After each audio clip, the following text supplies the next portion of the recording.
Kesalahan terbesar. Bab 92.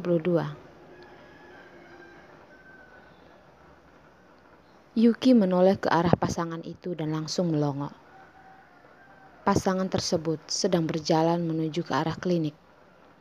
Ternyata mereka adalah Betty dan Stephen. Betty kelihatan manis dengan baju hamil berwarna pink, dan Stephen menggandengnya dengan penuh perhatian. Perutnya tidak terlalu menonjol. Baju hamil yang modis serasi sekali dengan kulit putihnya, hidung yang mancung, bibirnya yang mungil kemerahan, mata besar yang penuh keceriaan. Yuki merasa kagum, Betty sungguh wanita yang sungguh menarik.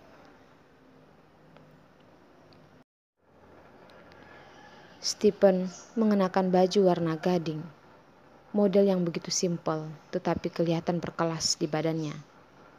Paras wajah yang ganteng, seolah-olah pangeran dalam cerita dongeng. Dia tersenyum sambil merangkul pinggang Betty dan menunduk berbisik-bisik dengan Betty. Mata Yuki berkaca-kaca. Seandainya waktu bisa berputar ke masa dia tidak bertemu Rehan, dan Rehan tidak muncul dalam hidupnya, maka yang dirangkul Stephen hari ini pastilah dirinya. Hatinya terasa sakit, seolah-olah tertusuk pisau. Yuki berpaling. Dia tidak ingin menyaksikan ini semua. Mereka perlahan-lahan maju ke arah Yuki. Seluruh tubuh Yuki menjadi tegang. Seharusnya dia pergi saja dari sini. Jangan sampai Stephen melihat keadaannya yang sekarang. Dandanan hari ini membuat orang merasa menjijikkan. Tetapi sudah terlambat. Stephen menggandeng Betty sedang menghampirinya dan duduk di sampingnya.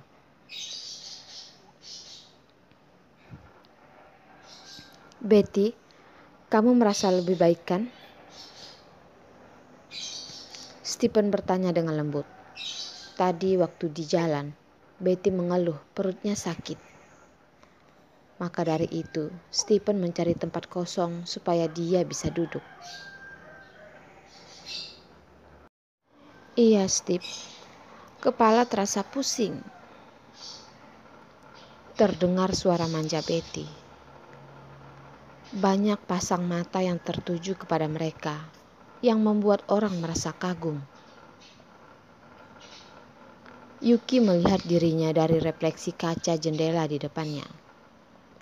Rambut emas yang berantakan, eyeliner yang sudah kemana-mana, bedak wajah yang sebagian sudah hilang kena air mata, penampilan yang kacau dan kampungan. Yuki tertawa sendiri. Dia masih ketakutan Stephen bisa mengenalinya. Tapi mana mungkin? Walaupun Yuki yang menyapa dia, Stephen juga pasti tidak percaya bahwa dia adalah Yuki. Betty masih mengeluh pusing. Stephen dengan lembut membantu memijat kepalanya. Betty menyandarkan kepalanya di pelukan Stephen, menutup matanya sambil menikmati pijatan Stephen. Hati Yuki merasa pilu. Dia sudah menjauhkan diri dan bersembunyi dari mereka semua. Mengapa mereka masih saja muncul dalam hidupnya? Pertama Rehan, sekarang Stephen dan Betty. Apa salahnya? Mengapa Tuhan menghukumnya? Sehingga Tuhan mengizinkan dirinya menyaksikan pria yang dia cintai bermesraan dengan wanita lain tepat di depan matanya. Mengapa itu terjadi? Yuki ingin beranjak dan pergi, supaya dia tidak perlu menyaksikan adegan mesra mereka. Dan itu akan mengurangi kepiluan di hatinya. Nomor 45 dipersilahkan masuk ke kamar 2. Terdengar siarannya. Yuki nomor 48. Sudah hampir gilirannya. Kalau terlewat harus daftar ulang lagi. Yuki duduk kembali. Tiba-tiba teleponnya terjatuh. Tadi waktu buru-buru, lupa telepon belum dimasukkan ke dalam tas. Yuki membungkuk ingin memungutnya, tetapi kelihatan tangan halus putih yang sudah duluan mengambilnya.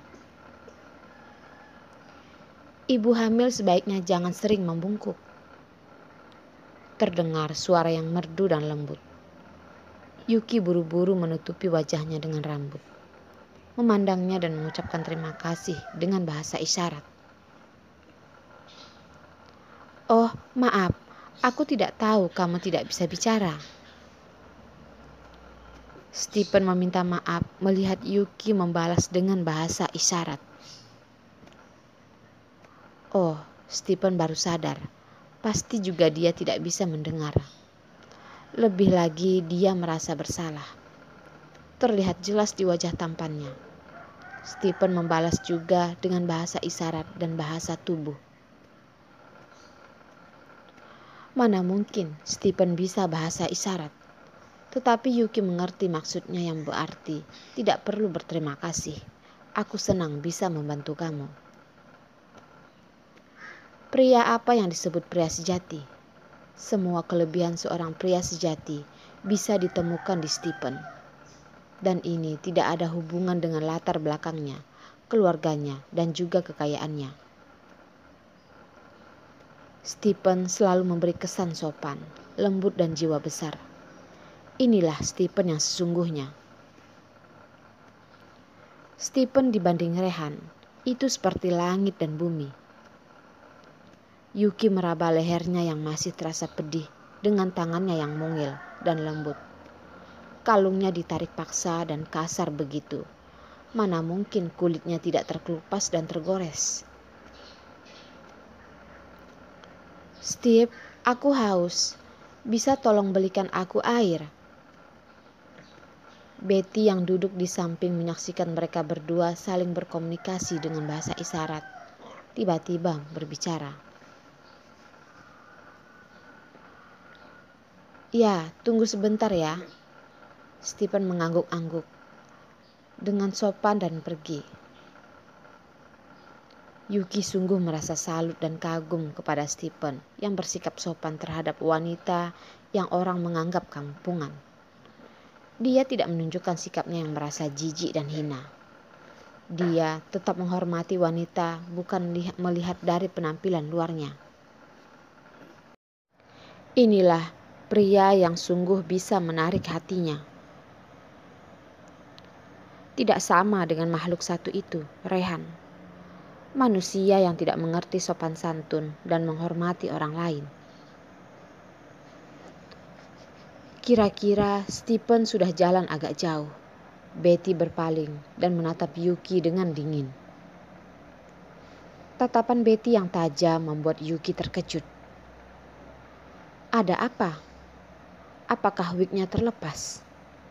Apakah bulu mata palsunya terlepas? Buru-buru Yuki memeriksanya dan semuanya masih ada. Berarti dia tidak mungkin bisa mengenalinya. Yuki hanya bisa mengira mungkin Betty cemburu karena tadi dia dan suaminya berkomunikasi. Buat apa cemburu pada wanita kampungan yang berpenampilan jelek begitu?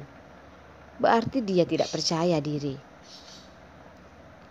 Yuki tersenyum pahit. Lebih baik dia menutup mata supaya tidak bertatapan langsung dengan Betty. "Yuki, kamu tidak perlu bersandiwara."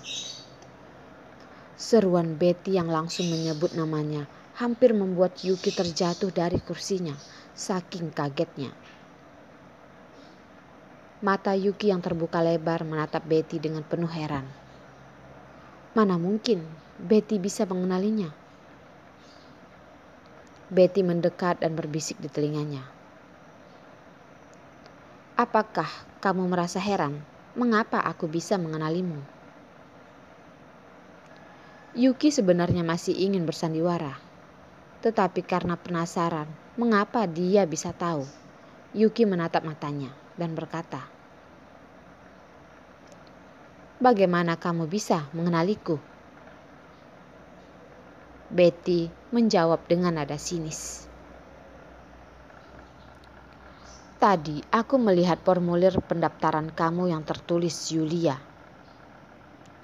Yulia memang nama palsu yang Yuki gunakan untuk mengelabui Rehan kalau sampai dia mencari tahu ke klinik kandungan. Tetapi mengapa Betty bisa tahu itu adalah Yuki? Terus bagaimana kamu bisa tahu Yulia itu aku? Yuki bertanya karena dia masih bingung. Karena di depan nama palsumu ada tulisan Yuki yang dicoret tapi masih terbaca olehku. Betty menjelaskan dengan sombong karena dia merasa menang. Yuki, aku kira kamu sudah mati di dalam kamar gelap. Tidak menyangka kamu masih hidup. Kamar gelap? Yuki berbalik bertanya, bagaimana Betty bisa tahu tentang kamar gelap? Yuki, mungkin kamu tidak tahu kalau aku satu kelas dengan Naira. Hubungan kita seperti saudara kandung. Betty menjawab dengan nada girang. Oh, pantaslah. Yuki langsung mengerti dan menyadari semuanya. Yuki beranggapan kalau Naira seharusnya hanya gadis manja yang suka bertingkah tetapi tidak jahat. Selama Yuki tidak ada perselisihan dengan dia, tidak mungkin juga dia begitu membencinya sehingga dia meminta Rehan mengurung Yuki dalam kamar gelap itu. Ternyata selama ini Betty di belakang ini semua. Dia penghasutnya. Yuki menatapnya dengan penuh kebencian. Yuki mengira wanita yang bisa sampai tertarik pada pria sebaik Stephen pasti juga wanita baik-baik. Sekarang baru menyadari kalau dia adalah wanita licik yang tidak bermoral. Yuki, kamu sebaiknya menjauhi Stephen. Betty melotot mendekatinya sambil mencubit lengan Yuki dengan kukunya yang panjang. Aduh! Yuki menjerit karena sakit. Pasien-pasien lain menoleh ke arah mereka. Dari jauh, Yuki melihat Stephen yang datang membawa air minum. Betty sengaja menutupi pandangan orang-orang dengan badannya dan berpura-pura bertanya. Ada apa kamu? Sakit ya? Kamu masuk saja ke dalam. Tetapi tangan yang mencubitnya bertambah keras. Yuki tiba-tiba mengeluarkan pisau kecil dari tasnya dan berbisik di telinga Betty dengan nada mengancam. Lepaskan atau aku putusin urat nadi kamu. Stephen yang sudah mendekat. Betty melepaskan tangannya lalu berkata, Yuki, kamu tunggu tanggal mainnya. Yuki juga sudah menyimpan pisaunya. Dia berbisik dengan suara pelan. Betty, apa kamu tidak takut kalau Stephen tahu warna aslinya kamu? Dia pasti akan meninggalkan kamu. Selama ini dia sudah salah menilai wanita ini. Dia mengira wanita yang cocok buat Stephen. Yuki tulus mengharapkan Stephen hidup bahagia dengan Betty. Tetapi sekarang terbongkar topengnya Betty. Dia tidak mau berdiam lagi. Wanita jahat bagaikan ular berbisa ini tidak pantas buat Stephen. Suatu saat, pasti dia akan membuka topengnya Betty. Biar Stephen melihat wajah sebenarnya Betty. Langkah Stephen kian mendekat. Dia bertanya sambil tersenyum. Betty, pasti sudah haus sekali ya? Membuka tutup botol dan memberikannya kepada Betty. Steve, di sini ada bau yang tidak enak. Kita ke sana saja. Yuki masih ragu apakah dia harus membongkar topeng wanita jahat ini. Tiba-tiba Betty berdiri dan menggandeng Stephen pergi meninggalkan tempat itu.